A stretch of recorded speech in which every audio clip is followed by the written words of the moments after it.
जिंदगी में ना हम सब कभी ना कभी ऐसे मोड़ पर आते हैं जहां सब कुछ बहुत उलझा हुआ सा लगता है। ऐसे में सोचिए, अगर हजारों साल पुरानी एक किताब में आज की मॉडर्न प्रॉब्लम्स का सल्यूशन मिल जाए, तो चलिए आज भगवत गीता के एक ऐसे ही जबरदस्त लाइफ हैक को समझते हैं। ऑफिस की डेडलाइंस, एग्जाम का स्ट्रेस, आगे क्या होगा इसकी चिंता, हम सब इससे गुजरते ही हैं। हर वक्त ये टेंशन कि जो काम कर रहे हैं उसका रिजल्ट क्या होगा, पास होंगे या फेल, सक्सेस मिलेगी या नहीं। ये प्रेशर हमें अंदर ही अंदर खा जाता है। पर क्या इससे बचने का कोई परमानेंट रास्ता है? इसका जवाब ना एक ऐसे फॉर्मूला में छिपा है जिसमें हारने का कोई चांस ही नहीं है। ये एक ऐसा सिस्टम है जहां आपकी मेहनत चाहे कितनी भी छोटी क्यों ना हो, कभी वेस्ट नहीं जाती। चलिए इस अनोखे 1% रूल को थोड़ा और गहराई से समझते हैं। यहां पर ना एक बहुत बड़ा शिफ्ट आता है। कृष्णा अर्जुन से कहते हैं कि देखो, अब तक मैंने तुम्हें सिर्फ ज्ञान दिया, जिसे सांख्य कहते हैं, मतलब आत्मा क्या है ये सब समझाया। पर अब मैं तुम्हें बुद्धि योग सिखाऊंगा। ये सिर्फ थियरी नहीं है, ये उस ज्ञान को एक्शन में लाने का आर्ट है। एक ऐसा तरीका जिससे तुम काम तो करोगे, लेकिन उसके रिजल्ट के बंधन से हमेशा आजाद रहोगे। और यही है इस फॉर्मूला की सबसे कमाल की बात। जरा सोचिए, हमारी नॉर्मल लाइफ में अगर कोई प्रोजेक्ट 99% करके छोड़ दे तो उसे तो फेलियर ही माना जाता है ना, कोई प्रॉफिट नहीं मिलता। लेकिन इस स्पिरिचुअल रास्ते पर अगर आपने सिर्फ 1% भी प्रोग्रेस की तो वो परमानेंट है। अगले जन्म में आपकी जर्नी 0 से नहीं बल्कि 2% से शुरू होगी। कुछ भी वेस्ट नहीं होता। देखने में तो ये सिर्फ 1% लगता है ना, लेकिन इसकी पावर बहुत ज्यादा है। गीता कहती है कि इस रास्ते पर थोड़ा सा भी आगे बढ़ना आपको सबसे बड़े डर से बचा सकता है। आपका हर एक छोटा कदम काउंट होता है। अच्छा, लेकिन इस रास्ते पर चलने के लिए एक खास चीज की जरूरत है, फोकस। एक ऐसा फोकस जो टूटे नहीं, बिखरे नहीं। तो सवाल यह है कि भाई, ऐसा लेजर जैसा फोकस लाएं कहां से? इसके लिए हमें 2 तरह के माइंड्स को समझना होगा। गीता 2 तरह के माइंड्स की बात करती है।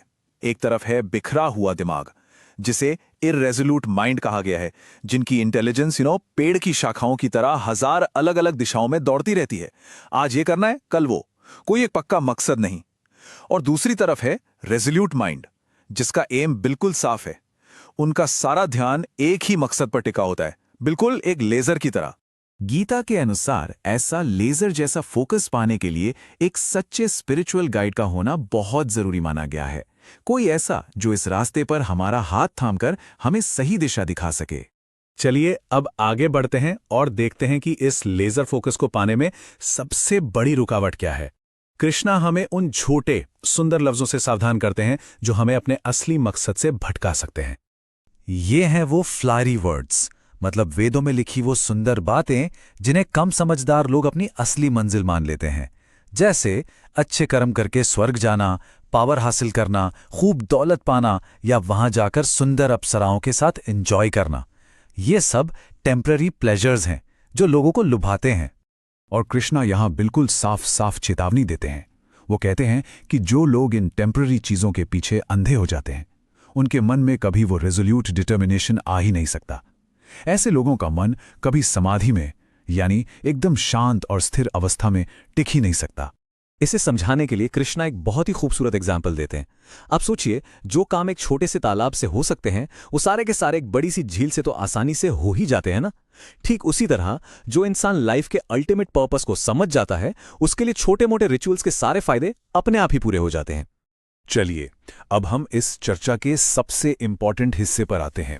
एक ऐसा नियम जो शायद भगवत गीता का सबसे फेमस और प्रैक्टिकल श्लोक है। ये नियम हमारे काम करने के तरीके को पूरी तरह बदल सकता है। कर्मण्येवाधिकारस्ते मा फलेषु कदाचन। इस श्लोक को आपने जरूर कहीं ना कहीं सुना होगा, लेकिन इसका गहरा मतलब क्या है? आइए इसे बिल्कुल आसान स्टेप्स में समझते हैं। पहली बात, हमारा अधिकार सिर्फ अपनी ड्यूटी, अपना काम करने पर है।